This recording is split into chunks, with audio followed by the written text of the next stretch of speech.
CNBC तेज में एक बार फिर खुशामदीद। कराची में जलाने वालों ने तो जोड़िया बाजार की कुछ दुकानें जलाईं, लेकिन दुकानदारों ने तो जिंदगी भर की जमा पूंजी गंवाई, मगर उनकी कहीं भी नहीं हुई सुनवाई।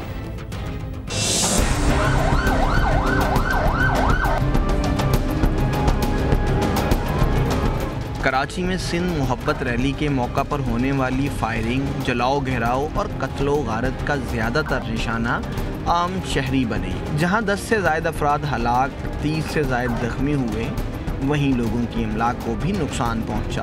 और जब कराची के इलाके नपेयर रोड पर दुकानों को आग लगाई गई तो पुलिस ने पेशावराना तौर पर तमाशाई होने का सबूत दिया। पुलिस कुछ नहीं कर पा रही थी। पुलिस आगे जा रही है, देख रही है, ना हमें बचा रही थी पुलिस, न कुछ कर रही थी। पुलिस के हाथ में तो कुछ था नहीं। पुलिस क्या रेंजर्स भी नहीं कर पा रही थी। खुलेआम वो फायरिंगें कर रहे थे, खुलेआम हमारी दुकानों को आग लगा रहे थे। ये देख रहे हैं आप, सारी दुकानों को खुलेआम लगा रहे थे। कोई वो थोड़ी है कोई नहीं लगा रहे थे। तकरीबन कोई 15 तो 16 तो गाड़ियाँ यहाँ से गुजरी थी, वो क्रेन उठा के लेके जा रही थी। तो उसके बाद जो सा को मोटरसाइकिलें थी को 20-25 और उसके बाद जो सा, और जब मैं आया ना, ये चौक में जो सा लाशें पड़ी हुई थी इधर। बगैर इजाज़त निकलने वाली रैली के लिए खुदा जाने मुल्क के मसरूफ़ तरीन बाज़ार का इंतखाब क्यों किया गया। जमहूरियत अगर एहतजाज का हक़ देती है तो बाहमी एहतराम का दर्ज भी देती है। ये दुनिया में कहीं भी नहीं है। ये हमारे मुल्क में आप प्रेस क्लब है, डायरेक्ट प्रेस क्लब पहुँचे, वहीं आप अपना एहतजाज रिकॉर्ड करवाएं। अलग अलग जाके जाए ना, जब आपको रैली निकालने की क्या ज़रूरत है। आपको तो एहतजाज करवाना था ना, रिकॉर्ड करवाना था। क्या रिकॉर्ड करवाया आपने तो पब्लिक का नुकसान किया। कि कौन साथ देगा आपका? हम तो नहीं दे सकते आप लोगों का साथ। इस रैली से मुतासरा लोगों का कहना था कि नाकाम हुकूमत की नाकामी एक बार फिर साबित हो गई। मैं नहीं चाहता कि ऐसी हुकूमत दोबारा से अल्लाह करे या हुकूमत, और इंशाल्लाह जो आगे हुकूमत आए, कम से कम उसको इतना एहसास हो कि ये जो बच्चा मरा है ये भी मेरा था। ऐसा एहसास होना चाहिए इंसान को, हर इंसान को एहसास होना चाहिए। वो खुद तो बैठा हुआ है, AC की गाड़ियों में घूमता है, उसको प्रोटोकॉल मिला हुआ, उसके पीछे मोबाइलें होती हैं, उसके आगे रेंजर्स होती है। हाँ, आम आदमी को सबसे ज़्यादा तकलीफ है। वो बड़े बड़े लोगों को कुछ तकलीफ नहीं है। वो तो अपने बंगलों में बैठे, एयर कंडीशन में बैठे। कारोबार बंद हो गया, मजदूर किधर जाएंगे? एक दिन की दिहाड़ी इनकी गई, इनके बच्चे भूखे मरेंगे। मुतासरीन का बस हुकूमत से यही मुतालबा है कि कारोबार हुकूमत चले ना चले, कारोबार मईशत ज़रूर चलना चाहिए, क्योंकि ये भी रोटी, कपड़ा और मकान ही है।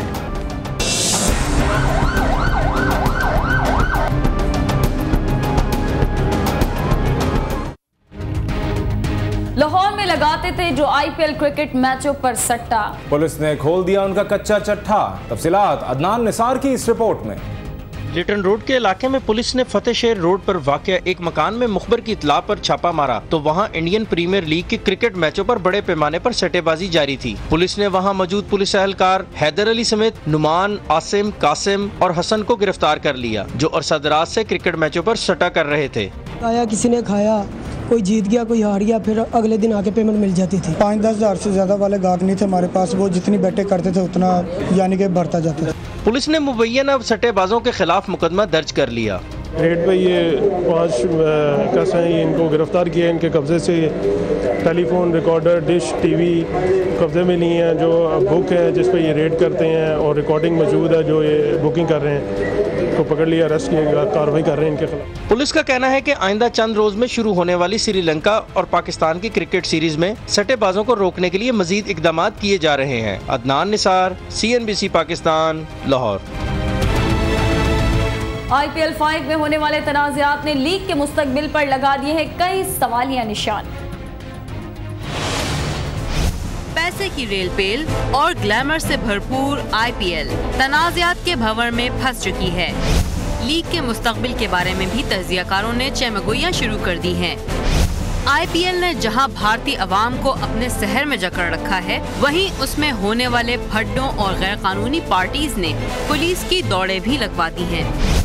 कभी पुलिस भागती है स्पॉट फिक्सिंग में मुलव्विस क्रिकेटर के पीछे और कभी उसे मारने पड़ते हैं कोकेन पार्टीज पर छापे। इसी बहती गंगा में हाथ धोने से पीछे ना रहे गैर मुल्की खिलाड़ी और उन्होंने मौका जानकर खातून के साथ छेड़छाड़ कर डाली, मगर खातून को उनकी एक अदा न भाई और जारह मिजाज ऑस्ट्रेलियाई क्रिकेटर को थाने की हवा खानी पड़ गई। हद तो ये कि डॉन को भी सामना करना पड़ गया स्टेडियम में दाखिले के लिए 5 साल पाबंदी का। IPL 5 में फिक्सिंग के उरूज और कोकेन पार्टियों के इनेकाद ने हर जी होश को ये सोचने पर मजबूर कर दिया है कि क्रिकेट के नाम पर IPL में आखिर हो क्या रहा है। अब तो भारतीय सियासतदान भी मुतालबा करते नजर आते हैं कि IPL को बंद कर दिया जाए, क्योंकि ये हिंदुस्तानी माशरे के लिए जहर कातिल साबित हो रहा है। यके बाद दीगरे तनाज़ात ने क्रिकेट के नाम पर सजाई गई ग्लैमरस बस्ती का पर्दा चाक कर दिया है। देखना ये है कि मामूली बातों पर पाकिस्तानी खिलाड़ियों के खिलाफ एक्शन लेने वाली ICC IPL में होने वाली बदनवानियों के खिलाफ कब होश में आएगी। बलूचिस्तान मामले की नहीं हो रही सुनवाई। अगर वजीर आजम ने अपना काम ना किया तो करेगा काम आइन, जिस पर इमरजेंसी भी लग सकती है या कुछ और भी। चीफ जस्टिस ने खरी सुनाई।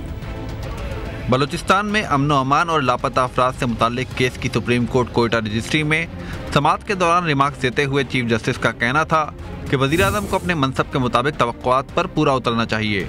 अगर वजीर आज़म ने अपना काम ना किया तो आइन अपना काम करेगा, जिस पर इमरजेंसी भी लग सकती है या कुछ और।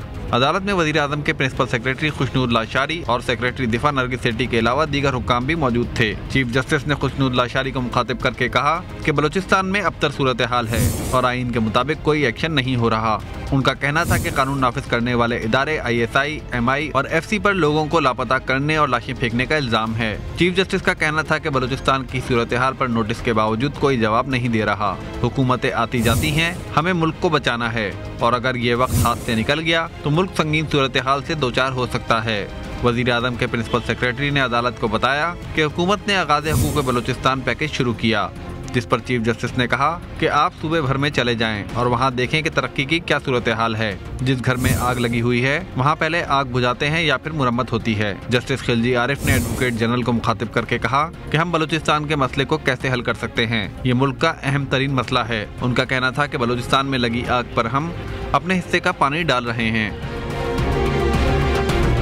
उधर अमेरिका ने पाकिस्तानी इमदाद में कर दी 58% कमी और कहता है कि इमदाद इमदाद ना चिल्ला, इमदाद चाहिए तो कुछ करके दिखा।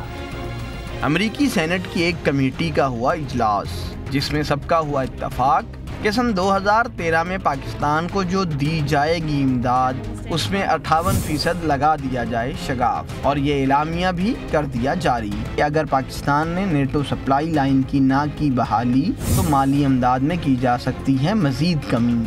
बाद में सेनेटर ग्राम ने सहाफ़ियों को बताया कि अमेरिका किसी ऐसे मुल्क में सरमाया नहीं लगाएगा जो अफगानिस्तान में सरगर्म अमल अमेरिकी फ़ौजियों को दरपेश खतरात से मुनासिब तरीके से निमटने के सिलसिले में मदद नहीं करेगा। और तालिबान और नेटो अब कर रहे हैं ट्विटर पर तू मैं। मजीद देखते हैं इस रिपोर्ट में। अफगानिस्तान में तालिबान और गैर मुल्की अफवाज के दरमियान लड़ाई मैदानों से होती हुई अब पहुंच चुकी है ट्विटर पर। मैदान जंग में मुकाबला होता है एक दूसरे को जानी नुकसान पहुंचाने के लिए, जबकि ट्विटर पे हो रही है लड़ाई एक दूसरे को झूठा साबित करने के लिए। मंगल 22 मई की सुबह इमारात इस्लामी अफगानिस्तान के तर्जुमान समझे जाने वाले अब्दुल कहार बल्खी की जानिब से ट्वीट के जरिए किया गया दावा कि अल फारूक नामी धमाका खेज मवाद IED की मदद से हिलमन में इसाफ का टैंक कर दिया गया तबाह, जिसमें हुए 4 अफराद हलाक, जिन्हें हेलीकॉप्टर के जरिए निकाला गया। इसके 3 घंटे बाद इसाफ मीडिया के ट्विटर अकाउंट से दिया गया जवाब कि इसाफ रिपोर्टिंग हलाकतों के तुम्हारे इस दावे की करती है तरदीद। 2 घंटे के बाद अब्दुल कहार बल्खी के अकाउंट से कहा गया इस बात के जवाब में कि इसाफ की रिपोर्टिंग को कब से है मोतबर समझा जाने लगा। तुम तो अभी से दिन भर में किए जाने वाले दावों की कर रहे हो तरदीद। तकरीबन 45 मिनट के बाद इसाफ की तरफ से बल्खी को दिया गया जवाब कि आज की हलाकतें हैं 0। इस तरह के दावों और जवाबी दावों का ये पहला मौका नहीं। इससे पहले भी ट्विटर पर एक दूसरे को झूठा करार देने का मुकाबला हो चुका है। और अमेरिकी वज़ीर दिफा लियोन पेनेटा जून के पहले हफ्ते में करेंगे भारत का 2 रोज़ा सरकारी दौरा। अमेरिकी महकमा दिफा पेंटागन के तर्जुमान के मुताबिक अमेरिका और भारत के दरमियान ताल्लुकात का फरोग अहम तरजीह है। ओबामा इंतजामिया की उन्होंने कहा कि दोनों ममालिक के दरमियान मौजूदा स्ट्रेटेजिक पार्टनरशिप भी मिसाली है। वज़ीर दिफा दौरे में भारतीय हम मनसब समेत दीगर आला हुक्काम से मुलाकात करके अहम इलाकाई और आलमी उमूर पर तबादला ख्याल करेंगे।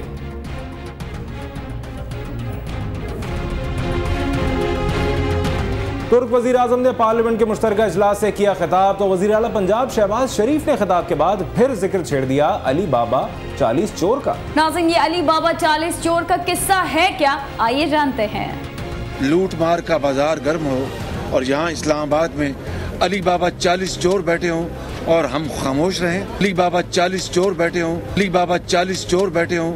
अली बाबा एक गरीब लकड़हारा था। बाप के मरने के बाद उसकी शादी एक गरीब लड़की से हो गई। एक दिन जंगल में अली बाबा को 40 घुड़सवार नजर आए जो दरअसल 40 चोर थे। उनमें उनका एक सरदार भी था। ये लोग चुराए हुए हीरे जवाहिरात एक पहाड़ के गार में छुपा कर रखते थे। अली बाबा ने ये सब देखा और फिर घर पहुंचकर अपनी बीवी को सारा किस्सा सुनाया। कुछ रोज बाद अली बाबा के भाई कासिम को भी खजाने का पता चल गया, मगर वो लालच में आकर खजाने के गार को खोलने वाले तिलिस्माती अल्फाज खुल जा सिमसिम को भूल गया और 40 चोरों ने उसे कत्ल कर डाला। अली बाबा ने अपनी होशियार कनीज मरजाना की मदद से तमाम 40 चोरों को हलाक कर दिया। इस तरह गार का तमाम खजाना अली बाबा के हाथ आ गया और वो हंसी खुशी रहने लगा। वफाकी काबीना के इजलास में जेर बहस रही तवानाई, लेकिन कुछ यूं के जैसे तवे पर बैठा हो नाई। वफाकी काबीना के इजलास में सबसे पहले अमले ने बत्तियां जलाई क्योंकि जेर बहस आनी थी तवानाई। फिर मेज नाश्ते से सजाई, फिर जेर बहस आई तवानाई। उसके बाद कराची बदअमनी पर एक कमेटी बनाई। बाद में अरकान ने बातें की बारे महंगाई, कुछ और बातें भी जेर गौर आईं। इजलास हुआ खत्म तो सब ने खूब खुशगप्पियां लड़ाई।